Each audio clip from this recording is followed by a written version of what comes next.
Mtoto ameshatoka shule? Bado huko njiani. Ambe. Alafu jana tuongelea swala la biashara. Nimekaa nimetafakari binafsi mimi kama mwenyewe nawaza sana, ni jambo la msingi sana. Na ukapata biashara ambayo ukiwa asubuhi unaondoka naenda ofisini naona basi unaondoka na unaenda na kusanya 200-300, kurudi jioni tukiunganisha na tukafanya kitu ambacho takuwa kina maana. Pia tutapunguza hata hizo lawama za kurumbana. Naenda hata muda mwingine ofisini mpaka mambo yanakuwa magumu. Haba mikosi kwamba nimetoka nyumbani kwa familia yangu.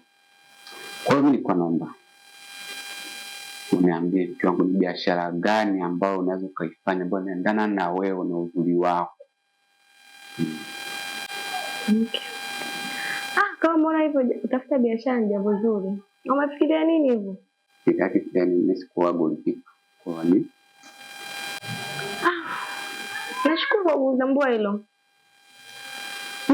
Kwa sema kwa biashara ambayo yenye muonekano. Labda duka la vipodozi. Vipodozi. Ni biashara nzuri. Lakini kwa hapo liko yaani wanataka kipindi nawaza mimi nawaza ndo Mungu ambaye akianza kuniambia masuala ya kutembeza vidole mtaani hapa tena ndo kama hiyo. Sasa ni kwamba kitu kimoja basi. Fikiria sehemu nzuri ambayo inaendelea na biashara yako. Tupate sehemu ambayo kidogo umeenda shule.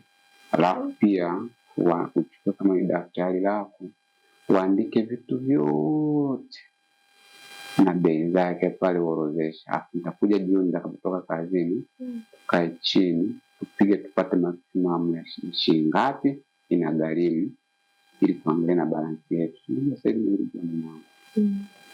Kiwezekana hata kesho kutwa ndio mjini waende uanze kuvimba pale wewe wakuone kidogo. Haina shida mwanangu, umekuelewa, nitalifanyia kazi.